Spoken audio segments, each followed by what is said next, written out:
Hello and good morning to everybody on behalf of MDS UK. This is another of our nationwide speaker meetings we have for MDS patients and CMML patients as well. And today we've got a meeting on a quality of life a project led by Dr. Pramila Krishnamurthy. And we have colleagues, Dr. Beth Payne and Dr. Ian Thomas on the call as well. And they'll be discussing this very interesting project that is very dear to our hearts, because one of our main focus at the charity is quality of life for patients. So thank you everybody for joining. I will ask Pramila, Beth and Ian to introduce themselves properly and then go straight into the presentation and tell us a little bit more about this this project. So Pramila, can I just ask you to say who you are? Thank you. Sure.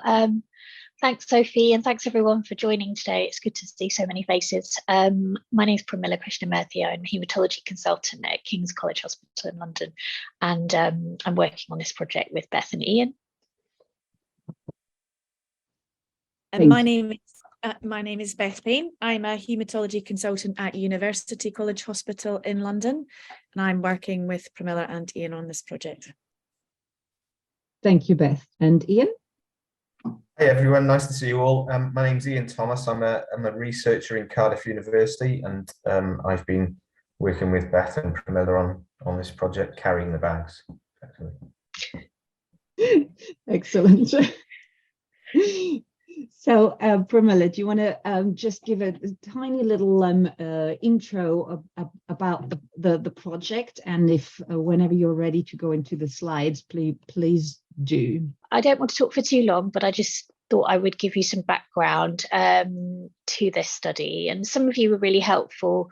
I'm sure there's probably somebody, at least one or two people maybe on this call, who helped us when we were originally putting our application in for this study. And that was really very useful for us in terms of thinking about our research questions. And going forwards, now that we've got funding from Blood Cancer UK to do the study, it's really important that we have some patients and caregivers involved in sort of reviewing the results as we go along with us and our findings, and maybe helping us to think about future questions going forwards. So the name of our study is QoL MDS, so it's QoL being quality of life, and the co correlates with clinical outcome, and in MDS. And the type of MDS patients we're particularly considering in this study are people who've got high-risk MDS, so patients with a bone marrow blast percentage more than 10%, but up to 30%, and I'll explain a bit more about that as we get further through the slides. But patients who've got this higher risk MDS or AML who are undergoing cytotoxic chemotherapy. So the reason for this study is that many patients with higher risk MDS might be older and may not be able to undergo some of the treatments that are available that are potentially curative, and that means really things like stem cell transplant. And so what we're trying to do with many of the treatments we have available is to make people's life longer, but also to improve the quality of life for patients. And it's really important that we think about quality of life, not only in our day-to-day practice, but within clinical trials.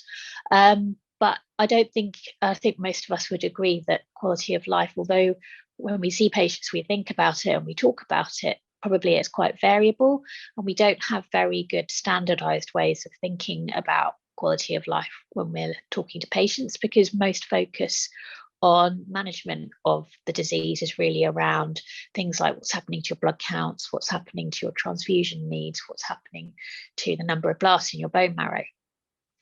And there are no validated MDS specific quality of life tools that are in routine use.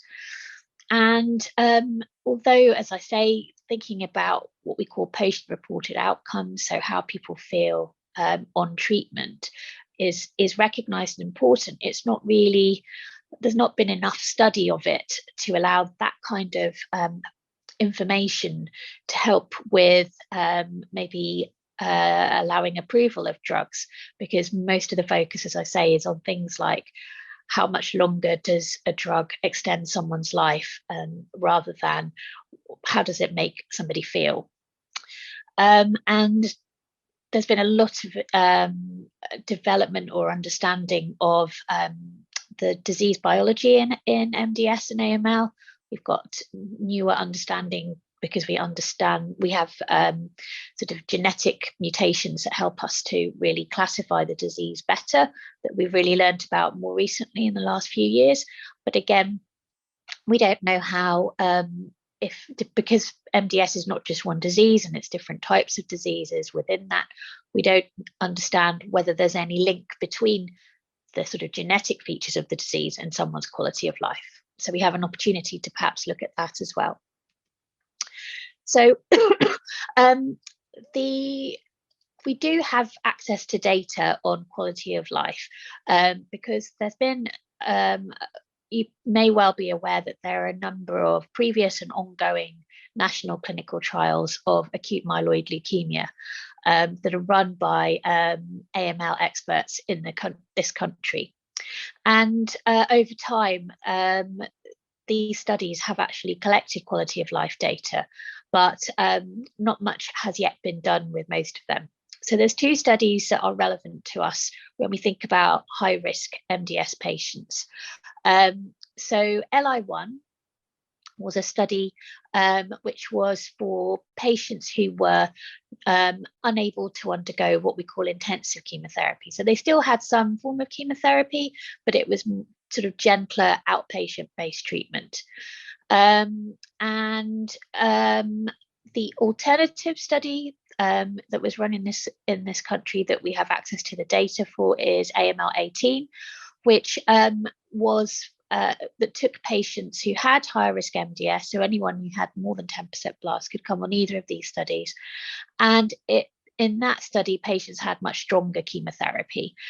So they were treated similarly to a patient with acute myeloid leukemia, and they would be in hospital for long spells, having inpatient therapy. And some of those patients would have gone on even to have had a stem cell transplant later on. So during the course of those two clinical trials, the researchers asked for data to be collected on quality of life. And in the red box, there are 3 different types of quality of life questionnaire that were used: the EQ5D, the EORTC QLQ30, and HADS.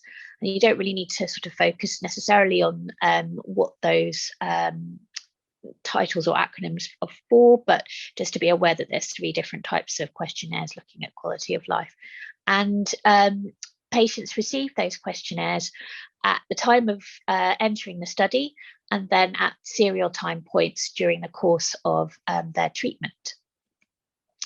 And this really, again, you probably don't need to know the detail of this so much, but it just gives you an idea of the number of patients that we have. So across the 2 studies, we have 766 patients, and we have baseline quality of life data available in about 90% of patients.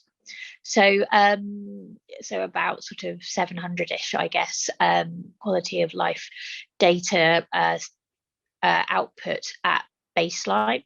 And then we've got serial quality of life data at 3 months, 6 months, and 12 months. And you can imagine that the returns on these go down over time, but it's still a good proportion.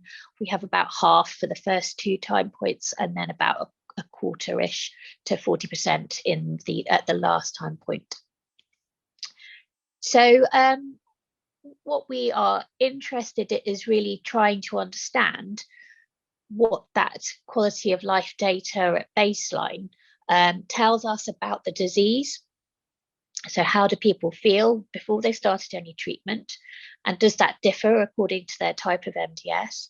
And then to understand, is that related at all to what happens to these patients when they actually undergo treatment? and as I've said, just to try and see what happens with treatment. Does having treatment perhaps have an impact on your quality of life?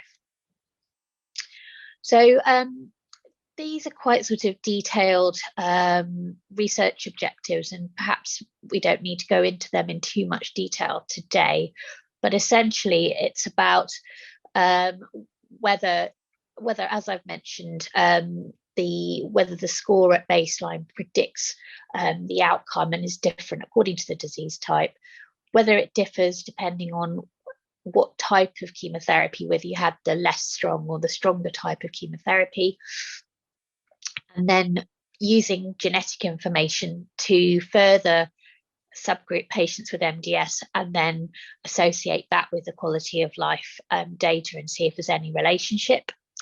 And then looking at within these quality of life scores, they're quite detailed. Some of you may have filled them in before, but they look at different aspects, and things like pain, shortness of breath, tiredness can be part of that. And sometimes the whole score itself might dilute out some of the effect of an individual part of the score, such as tiredness or fatigue. So we'll look at the individual features of the score as well and see if some of those may be more important, and then look over time to see what happens to the quality of life scores during treatment, and say, if you do respond to your treatment, does your quality of life improve? Because that would be one of the things that it would be important to understand. So during the course of this project, there will be sort of patient involvement, as I've already mentioned. Sophie is what we call our patient and public involvement engagement lead. And we want to establish a group who will meet regularly during the course of this research project. So ideally, it would be a number of patients and or caregivers who would be with us throughout the duration of this study. So they would be involved in the they would know about the initial phase of this, and then as we go through the study, we would meet several times to update you with our findings and have a sort of discussion and feedback. And there may be that there are things that you think of that we hadn't thought of, that you that we then go on to explore further based on your feedback. So, and this, I hope, just give you a little bit of an idea from the session that we did have before we actually put in our grant application. We put this figure into our grant application based on some of the things that people said to us during the sort of preparation meeting for submitting our application. And it was really vital, and we got a lot of really good feedback from Blood Cancer UK about the quality of our kind of engagement with patients and caregivers, which was really nice to hear, but also was a testament to the fact that people were so willing to engage and kind of understand the project and tell us what they thought. So we got some really good kind of this is just some of the comments that people made about quality of life that was relevant to them, and I think it highlighted that quality of life just really isn't given the focus it really should have. And I would hope that going forward, some of our objectives for actually doing this project are to kind of raise the importance of this amongst physicians and patients. So we will, when we finish this study, we'll have data that we present at national and international meetings. Excuse me. And we will be able to talk to physicians and say, look, this is what we found. It may mean that in future we can provide better information to patients, doctors and nurses about quality of life. We might be able to think about designing apps in the future to measure this. Sorry, I might have to rush off and get some water. And then we may be able to sort of explore some new research questions in the future.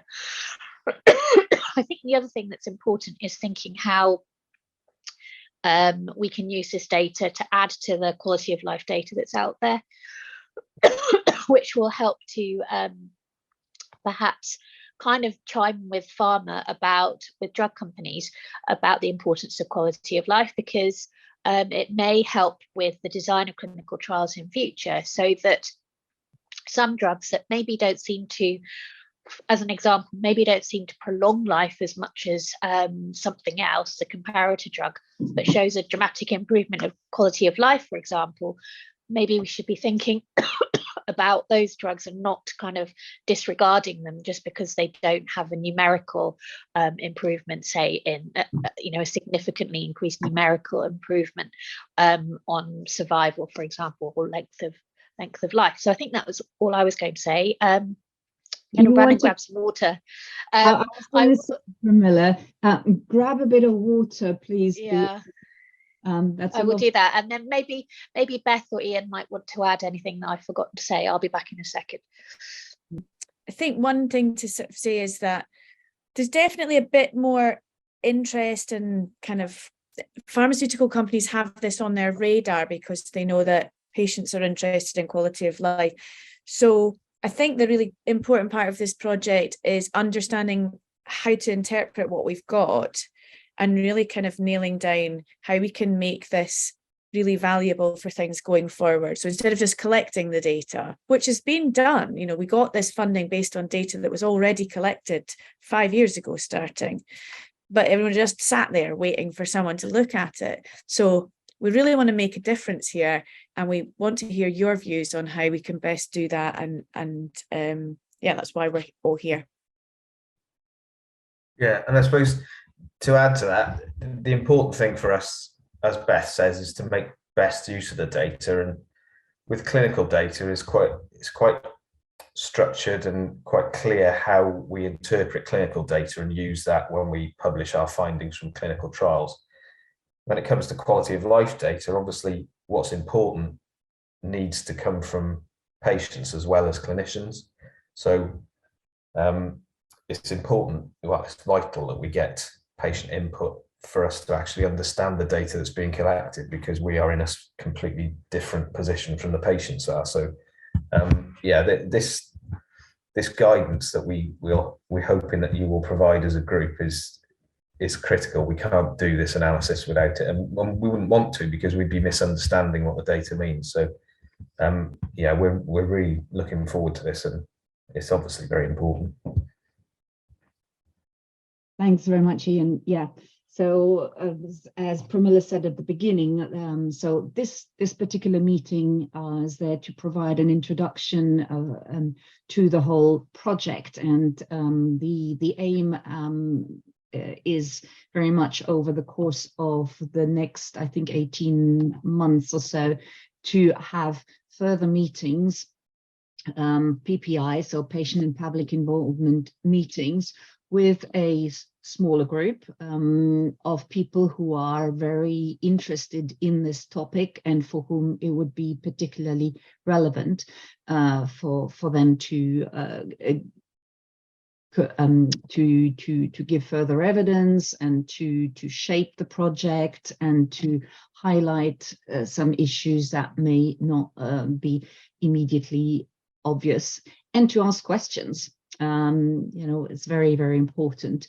And for that data, for that project to be really helpful, as Pramila said, to other people going forward, not just for this, but overall, we really, really need to drive home how important quality of life is for patients such as MDS. I think it'll make a significant difference to how things are viewed. Ian, you're asking if it would be useful for us to see the type of questions included in the questionnaire. Would you? I think that. Yeah, I've just pulled up a set of slides that that sort of summarizes the questions that were in the questionnaire. I don't want to bore everybody because it's quite, it's got a long list, but I could just flick through them so that people could see exactly what we were asking patients, because that might inform you about the data that we've actually got available. Would that be of interest? Yeah, I mean, there's a big variety of what's called quality of life tools and patient reported outcome tools. And the skill of researchers and PPI is really to pick the right one for the right audience, and sometimes it's not. So that's also why PPI is just so important to do that. I don't know, Sophie, can you see what's on my screen? Yeah, we can. Yeah. So this Pramila mentioned earlier the EORTC QoL C30. This is quite a standard quality of life tool used in cancer trials and was developed nearly 30 years ago for patients with solid tumors. So as Pramila mentioned, it's not MDS specific, which is always, we've got to be very careful how we interpret that information, because it's not sort of aimed specifically at blood cancer patients. But so the questionnaire starts off with general physical function questions. You can see what I can provide a copy of the questionnaire to everybody afterwards if you like. General questions about whether you can still take a walk, whether you need help with various standard functions, and then what usually gets analysed and reported as part of clinical trials is just this global score, which is really quite a blunt measure of how patients feel their health has been during the past week. Obviously, it's very important to choose the right time point about when the questionnaire is given, because when you're just looking at the past week, obviously 1 week is very different to the next mid-treatment versus that recovery phase in between courses. There's a couple of questions about role functioning, whether you can satisfy your daily activities, hobbies, etc. The 4 different options that are in those boxes there are the same throughout the other questions, so not at all, a little, quite a bit, and very much. We just pick up one answer for each of these questions from the patients. And then Sophie mentioned specifics around symptoms, so shortness of breath and pain.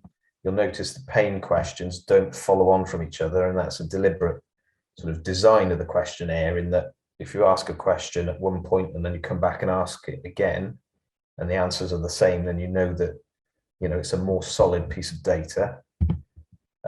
Fatigue or tiredness is, I think, quite universally accepted as being a very important factor of quality of life, and also impacts on clinical outcomes across different cancers. So there's a number of questions about fatigue which look very similar, but again, a consistency of an answer within this questionnaire means the data is a bit more solid. Tiredness, or sleep and lack of appetite, again, as fatigue, has been shown to be very important. Appetite and fatigue obviously probably interact with each other in complex ways. Nausea and vomiting are bits of clinical data that we pick up elsewhere via the clinical teams as well. So having patient-reported sort of experience of nausea and vomiting and comparing it with what we receive from the clinical teams is potentially of interest as well. Similarly with constipation and diarrhea. And then slightly less sort of well-defined symptoms that we may not be able to pick up from the clinical teams who are treating patients on our trials.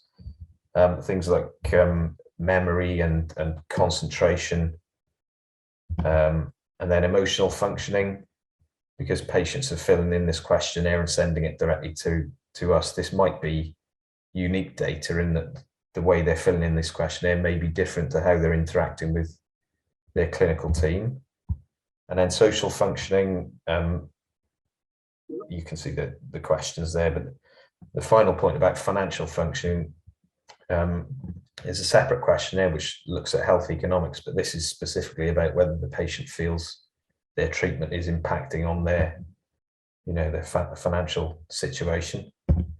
I'll leave it there because the other slides sort of repeat what Pramila has already presented, but you can see the sort of style of the questions. There's a bit of room for patients to say, not at all, a little, very much. And then just to sort of reiterate what's already been said, we pick up this data before treatment started and then at various time points during treatment. So almost the trajectory of these different questions is one thing of interest, which forms one of the questions within the project. So I'll leave it there. I'll stop sharing. As I say, I'm quite happy to send this to Sophie, and she can share the questionnaire out as you see fit. Some feedback that we've had from patients during the trials is that there's a lot of information captured there. It's quite a long questionnaire. We have our hands tied to a certain degree in that this is a validated quality of life questionnaire, so we can't just use bits of it. That wouldn't be very good sort of research practice. But we are aware, we've always been aware that we don't want to overburden patients by giving the questionnaire to them every week. So it becomes a very difficult sort of theme of our research is when do we try and fit it in? What are the most meaningful time points for patients? And that's something that I think would be useful feedback from you. And obviously it changes for different types of patients. So having a broad PPI group is very important in that we get different experiences, different patients have different, reactions. So those time points are very, very important, but very much up for grabs in future trials as to where we think is the most important time point. I don't know if Pramila or Beth want to add anything to what I've said there. I might just jump in on that, Ian, because it's a very important point. When and how many questionnaires patients are required to complete during a trial or in observation and so on, because we come across some resistance sometimes from project leaders or other stakeholders to say, well, don't overburden the patients. And at the same time, there's other people who say, well, if the questions are very relevant and useful, generally patients don't mind completing questionnaires on a regular basis. So if anybody wants to chip in there and have comments on that very topic, that would be very interesting to record this and to capture it, because if you have the wrong quality of life tool, the wrong questionnaire, and it's tiresome, therefore, to complete, and you can't see the point, then definitely patients will be less likely to complete it, and you won't get meaningful data. On the other hand, if it is the right kind of question and you get something as a patient, you get something out of completing this as well, I think you're more likely to do it on a regular basis. Now, feel free to contradict me. Does anybody have a comment on that?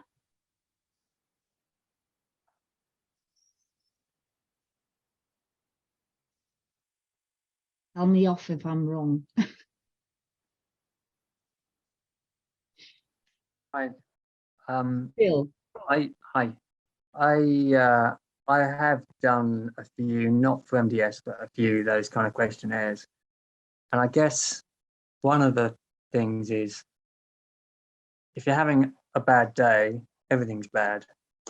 So your answers aren't so objective. You say, yeah, I'm feeling pain or whatever it is, and therefore everything else you just feel is bad, even though probably it isn't. So I guess that's a challenge. The challenge of the researchers to try and filter that kind of, one parameter impacting everything else out.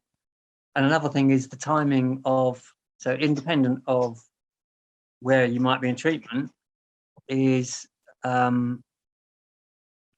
an obvious cycle. If you're in the middle of having some chemo or something, then you're going to maybe feel a certain way.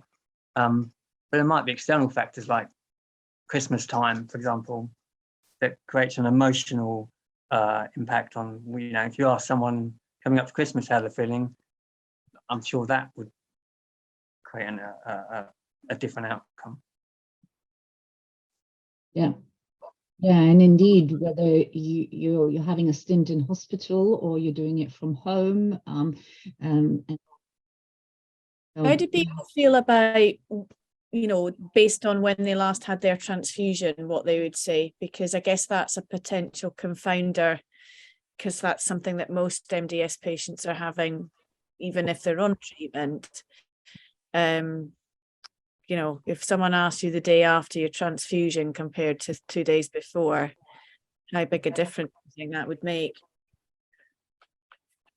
Claudia? I think maybe you need to build into the questionnaire a way of recording anything that has happened. If you're saying in the last week, has there been anything that has affected you outside of the actual trial that might, you know, give rise to, particularly, I mean, if you've had an argument with someone in your family, if your pet is ill, all these little things that, you know, that affect the way you think about life and so on, and could really skew those emotional and psychological type questions. So whether you need some sort of free text area in a questionnaire where you could indicate whether you were coming up to a transfusion or just had one, or whether there were any other extraneous factors that may have affected you in the last period. I think that you'd have to word it very carefully, of course. But I think, you know, we are whole people, and even when you're on a trial, it's not just the trial that is affecting you, is it? No, totally. John, did you want to add to that? Well, just a little bit. I mean, quality of life over the past 2 or 3 years has been very much affected, not only by MDS and this thing, but the lockdown and staying indoors and all that, and devastating my social life and other things. And there's also a whole heap of other conditions come on that don't seem to be related to it. I've had carpal tunnel syndrome, prevented a lot, pitting edema and so on, and I've had to go to the cardiologist for that. All of it interacting with MDS and being given the EPO, which was very positive and so on. But I mean, one of the things that's hit me, I haven't been able to go out and ride my bike for about a year, and so I'm missing that outside. And I'm just getting into the MDS treatment escalator type of thing. I did do some quality of life surveys, and I had serious reservations about one of the validated ones that I did. Also, over the past 40 years, I've done a lot of questionnaires because I was involved with the UCL Stress and Health Study. I was one of their people. I seem to have lost touch with them now, so they may have thought I'm dead, but there we are. So it's this combination of things that are happening domestically and so on. I've become a carer to look after my wife, and so all of which are impacting on my quality of life, but are not caused necessarily by my worsening MDS condition. Yeah. No, that's very important to capture. Indeed, when you do the statistical analysis and so on, to be able to allocate external things, and sometimes you don't even know what's causing what, but certainly to have some of these personal circumstances that may shed a different light on the issues. Peter, I think Peter had is Peter still there? Yes. Unless I'm wrong, you had your hand up as well. You're muted, Peter.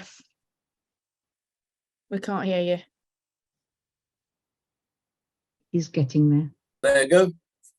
It's all right. I'm running this on an iPad because my PC crashed earlier, so I'm not used to using Zoom on an iPad. Yes, I was diagnosed with AML in October 2019. I've been on the AML 18 trial, which went a bit skew-whiffed, but top and bottom is I had a bone marrow transplant October last year, and all's gone well since then. So I've filled in quite a lot of quality of life questionnaires. It's fairly straightforward, really. No ongoing symptoms, just low platelet count.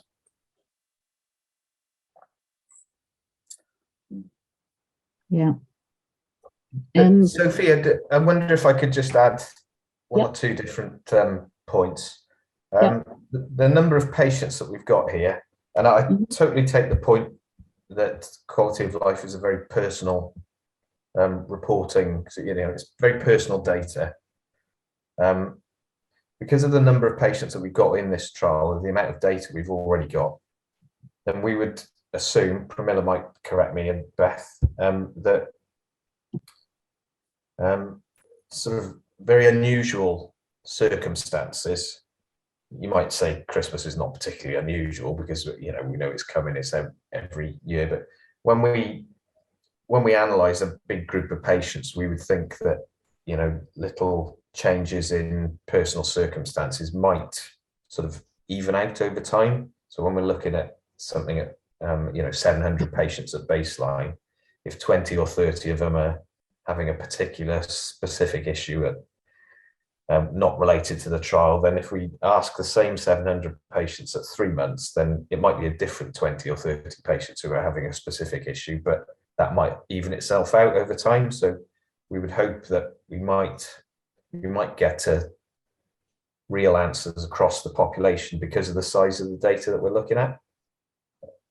That's not to sort of diminish the importance of each individual's quality of life.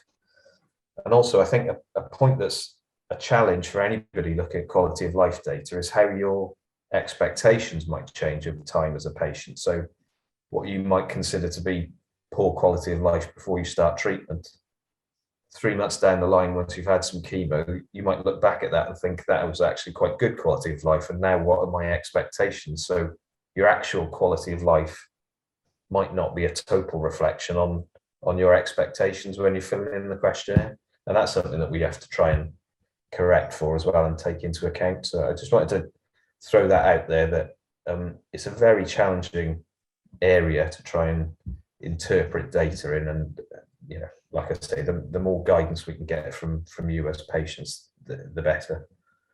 Yeah, and that will be for those of you who want to take part in those ongoing meetings, that will be when to chip in, because data will be shared. Maureen, before she left just now, asked if there was any preliminary impressions you can share, and maybe we can go into that in a second. But Donna's got her hand up as well, I think. Yeah, hi everyone. I was just wondering how you collect the data. Are the questionnaires in paper form or online? Because I would have difficulty getting the paper answers to a postbox, and I would online. I know that I have done questionnaires in the past on quality of life, and it's okay if you can save your answers, but if you can't save your answers, then sometimes it's been really difficult to complete the questionnaire. So I was just... I think, I mean, Ian might add to this, but sorry, just checking I'm not muted. So most of the time with these questionnaires in this study, because just to remind everyone, it's already been collected and it's for patients who are on those clinical trials. Most of the time, the research nurses would bring a paper copy of that questionnaire to the patient. And ideally, the patient would fill in the questionnaire during a visit that they're having in hospital anyway. Sometimes they might take it home and bring it back with them next time. But I think in the majority of cases, it gets done that way. I think it's very rare, particularly on these studies, for someone to post them back. But I think Ian might be able to come in on that. Yeah, It's difficult for us to tell, actually, because we provide the questionnaire and a free post envelope, and we try and encourage the clinical teams to give the questionnaire to patients while they're in clinic, as Pramila said. But if the patient is either in a rush or would prefer to complete it at home, they can take it home with a free post envelope, and then that comes directly to us. So yeah, the way we collect the data is we're quite flexible. I think the point about electronic data collection is really important one, actually, in that there is a drift towards collecting data via apps on mobile phones, which is totally understandable, isn't it? There is concern that you may be excluding some groups of patients who are not as comfortable with filling in data in that way, which will probably change over time. The other problem with that is having electronic prompts, via text, maybe, telling you, or can we just have your quality of life questionnaire? That would be really complicated to organize, because you'd have to take into account the clinical condition of the patient. If the patient's relapsed and is really unwell, receiving a text asking them to fill in their quality of life questionnaire can probably become quite upsetting. So using the old-fashioned sort of paper route via the nurses and clinical teams probably gives us a bit more reassurance that patients are not being overly bothered when they shouldn't be. There's, even that aspect of it is quite challenging. Claudia, I see you've got your hand up. Yeah, I just thought it was worth mentioning that although it was 2013, so some considerable time ago, the way I did the questionnaire completion was via a tablet that was given to me when I was there for a visit. And it was something that you could put down if you wanted a 5-minute dose. And come back to, and obviously was completed while I was there, so there was no doubt about whether it was going to be submitted or not. And that was really quite efficient, I thought, for collecting the data. I think that's all really helpful, and I think going forwards, and what, once we are towards the end of this project and we've got data, and perhaps some of the things we might like to understand is whether, particular tools, there's 3 that are in the study, maybe some of them are slightly better than others, we might find out. Going forwards, we might be able to think about how we develop a tool that is specific for MDS. There are people looking at that, and our data could be helpful, and feedback from your group would be really helpful to anyone who is developing those tools going forwards. And I think, again, looking at the best ways to collect the data, timing, frequency, how to do it, would all be part of where this project goes ultimately. So these are all really great comments, and it's really helpful to have this feedback. And just, this is a sort of thing that your involvement in the group ultimately would be helping to kind of push forwards. I noticed that somebody put in the chat, is it only for people who are having ongoing treatment for MDS? Because this study, all of the data that we've got has already been collected. It's for that group of patients who were on those studies at the time. But once we've looked at the data and we understand a bit more whether there's any, what the things we could maybe pick out that could be useful going forwards, or that we want to work more on and research or whatever, at that stage, we can think about how we push things forward for people who are having treatment. So this work is all about people having treatment, as opposed to people on, say, watch and wait type programs at the moment. I mean, having said that, one of the key points that we're going to look at is the association of genetic changes with quality of life, both at baseline and after treatment. And that's quite new data. Our knowledge about the genetic changes is very new, and the idea that some of those genetic changes may be relevant for quality of life is quite a new idea. So that may be something that can then feed back into patients who have lower risk disease or at earlier stages of their disease, and we can see whether those sorts of associations can be seen earlier in patients' disease. So yeah, the current study is all about this data that's all collected, and that was patients receiving treatment, but that doesn't mean it won't be impactful for patients who haven't received treatment yet or are in different stages of their journey. Thanks, Beth. Yeah, that's really important. There's a lot of changes going on, and it's important we capture these things as early as possible, because it will also potentially have an effect or on future treatments as well, and we need to really capture that data. Not sure we have actually. Oh, Kevin's got a question as well. Go ahead, Kevin.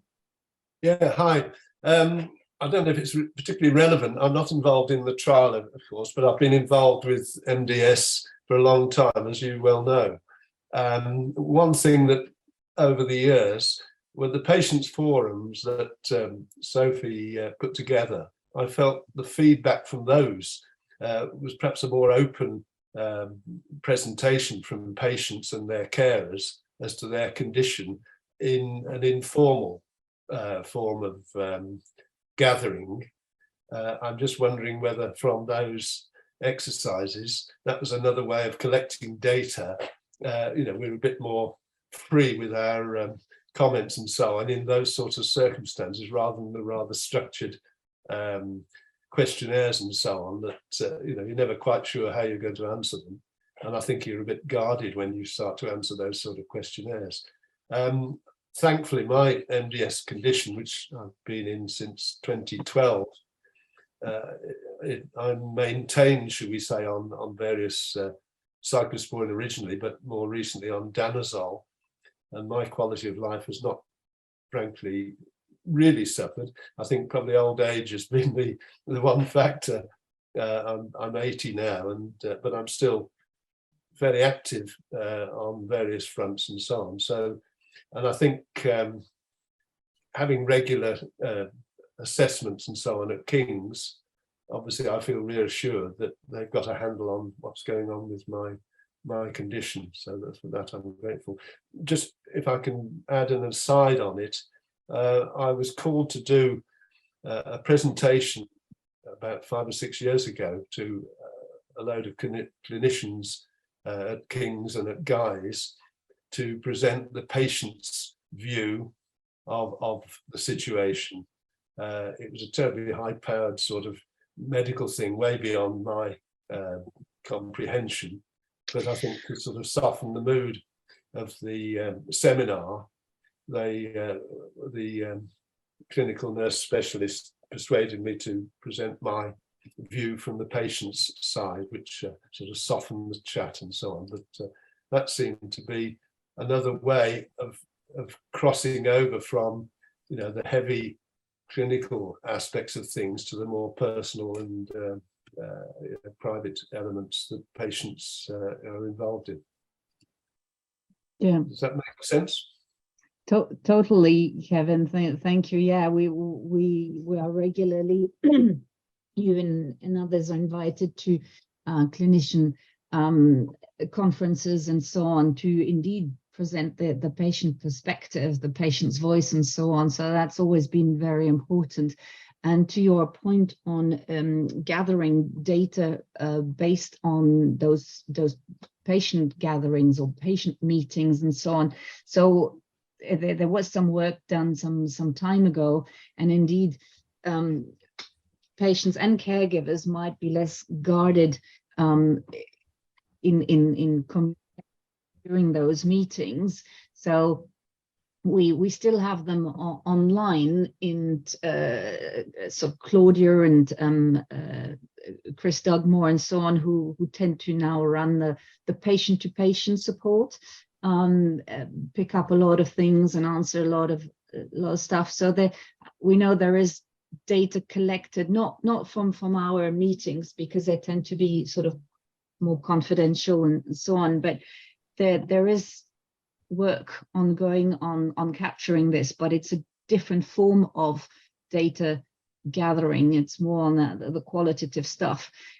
And for the work that Pramila, Ian and Beth are doing, sometimes you do need the quantitative things as well. That is very structured. So both are equally important, but they serve different purposes. And sometimes the powers that be and the licenses and the purse holders and whatever need the very black and white stuff. Whereas the qualitative stuff is sometimes a little bit, it's harder to push a point with the qualitative stuff sometimes. So, or do Ian, Pramila, Beth, do you want to comment on that as well? Yeah, I mean, I guess what our goal would be is to find something that is measurable as best we can, that teases out some of these things that you're talking about that are difficult to say in words, or that combine many different factors of life. Because unfortunately, regulators, those qualitative aspects are clearly just as important in real life, but we need some way of presenting that to these people to say, actually, this is just as important. Our patient group says that, fatigue was improved with this particular drug, overall quality of life was much better, and they didn't live any longer, but they lived better. And I think Ian pointed out with that EORTC questionnaire, it's very blunt. And what we'd really hope is that we can tease out the bits of it that are really important for MDS patients. Even more recent studies with sort of big high profile new drugs that are coming in the AML world, you can see masses of changes in terms of quality of life, even though people lived way longer. And I'm sure that's not true, because I see these patients in clinic and I know that they're living better. So I think the tools aren't telling us the whole story. And the idea here would be to try and facilitate the tools telling the story better with your help and with pulling out what we can from these questionnaires that we've already got. Yeah, I think you're right there, Beth, that when clinicians, researchers, statisticians get together and look at data, inevitably what we're going to be looking for is a reasonably quick answer, isn't it? The quicker the better, especially if something looks promising. But this is such a complex area of research that one of the reasons that we haven't done anything with this data is because we don't want to do a quick job. We don't want to miss something. So, and the only way we can get what we need is by doing it in a sort of holistic way, including the clinician's voice, the patient's voice, caregivers wherever possible. Yeah, it's challenging data to try and understand, but yeah, that's why this is an important project for us, actually. Yeah. So we'll be looking for people in this group today. I think I might pounce on a few people already that sound very interested and relevant for this. But there will be some other people that we will email again to get them to say if they're interested or not. So we've put something in our e-newsletters already a couple of times. So you said, I think we're looking for a first meeting, we said in March, didn't we, Pramila? Yeah. Around March time. So during January and February, would love to hear from anybody who wants to take part in this. And do you want to say a few words on the frequency of the PPI meetings, and if there's any sort of prerequisites or anything like that? Because we've got lots of PPI work going on. Claudia does a lot. We've always got something on the boil, basically, in terms of PPI projects. And I was going to mention the something about an app as well that's being developed. So I don't think any of the people in this group today are part of that, but that's also it's called a SUAG, so it's a service user advisory group, and they provide comments on the ongoing development of the app. So it'll be similar. It'll be regular meetings, and we have scheduled, I think, 4 or 5 meetings over 18 months? So from our perspective, I think it will be every 3 to 4 months, roughly. I guess if there's anything that we sort of urgently needed a discussion about because we found something that's of interest, or where we want to put that forward to be considered for some kind of publication or presentation at a conference, anything like that, then we might ask for an additional one. But we don't want to overburden people with meetings. Secondly, we need to give enough time for the statisticians to have a thorough look at things, so that when we come to you, we're sure of what we're seeing. So I think that answers that question. I think in terms of the makeup of the group, obviously it would be nice to have some people on the group who've got some experience of having the types of treatments that were given on those trials. But I don't think that's a prerequisite, as in, we are equally happy to welcome people who haven't had those treatments. I think just being interested in quality of life aspects and, for example, having had experience of filling in those questionnaires is completely relevant. I can't remember, was there anything else, Sophie, that you... No, I mean, as you say, the frequency of the questionnaire, as I mentioned, there's always the concern of overburdening people and so on, allowing people to have their normal life and not having necessarily this thing flashing, oh, here's a questionnaire again. So figuring out what the right balance is important. The only other question I had was about convenience of the meeting and timing and things. Obviously, and there may be some people who are working who can't make it to a meeting in the middle of the day. So just going forwards, if you think there's anybody that I wouldn't want to exclude someone who might not be able to attend for a reason like that. So we should just think about that just for future as well. If you had a wish list for the sort of attendees, then some sort of geographical spread would be great, wouldn't it? To sort of represent different parts of the country and different types of hospitals that people attend. That is one of our sort of aims as well. So over the years, we've increased our PPI work and the number of people who are willing to do PPI and so on. But of course, it is diversity and the social economic background, and indeed if you're in a district general hospital out in the sticks, in an urban environment, all of that is really, really important. At the crux of it is we need more people to join the patient group, so that we have a bigger diversity of individuals. But you've recently sent me also a really helpful document on work that you've done in Cardiff to do with PPI, which is great. We're not yet, I think none of us are yet at the sort of, top skills for PPI. There's still a lot to do, especially with getting people from all the different backgrounds that we could think of. And because MDS is a bit of a it's usually a hard to reach audience, we're doing really quite well at MDS UK because we've got so many people joining us. But we know that there's gaps, from possibly different region, not so much age groups. I think we're good, but certainly ethnicity, more needs to be done there. I think that area we need to look at. So, yeah, that's over to you guys to send more patients to us. So that's the other thing we always ask the clinicians to do. Please, as soon as you diagnose somebody, just ping them over to us.